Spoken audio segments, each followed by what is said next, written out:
సృష్టికర్త ఒక బ్రహ్మ, అతనిని సృష్టించినదొక అమ్మ.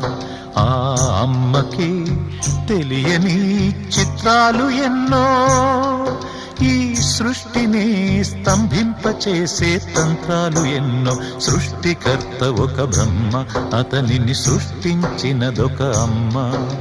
సృష్టికర్త ఒక బ్రహ్మ, అతనిని సృష్టించినదొక అమ్మ.